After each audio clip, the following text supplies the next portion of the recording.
Welcome back. I'm Brahim with Shadley Glass Studio, and today I'm going to show you how to gather.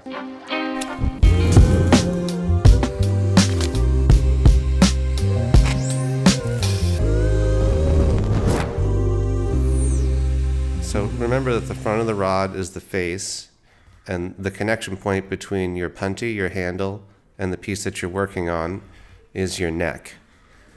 So when I'm doing a gather, I'm looking for a few different things. And one of them is the backsplash. Backsplash means where is the flame going after it hits the glass. I'm looking for my face to be on the outer edge of the backsplash. And in this case, I'm trying to be as far to my left as possible while still keeping the face and nose in the flame. If I keep an even axis and a nice rotation while in that sweet spot, the rod's going to shorten, it's going to widen, and if I keep it even axis, it's going to be relatively round like a little ball. If you lower your angle, if you have your back of your rod facing the ground and your nose face facing up to the ceiling, it'll form more of a mushroom cap or a doorknob shape. It's a good angle for gathering because you're exposing the neck to a lot of heat and your face and nose is up in the air. Heat rises, it's still a sweet spot. So the third option is a teardrop angle.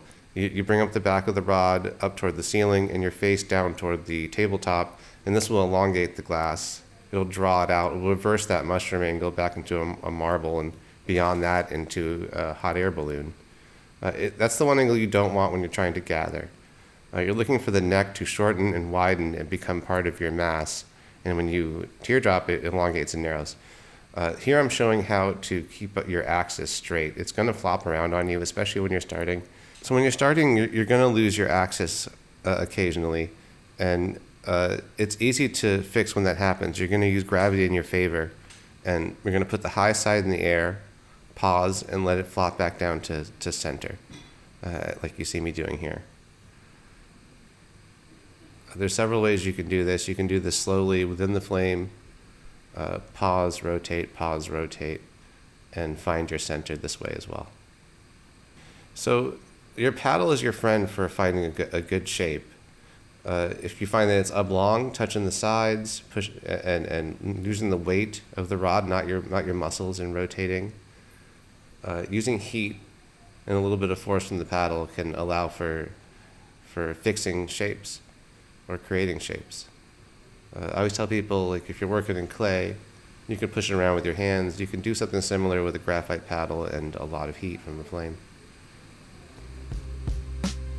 Thanks so much for watching. Don't forget to like and subscribe, and I'll see you on the next video.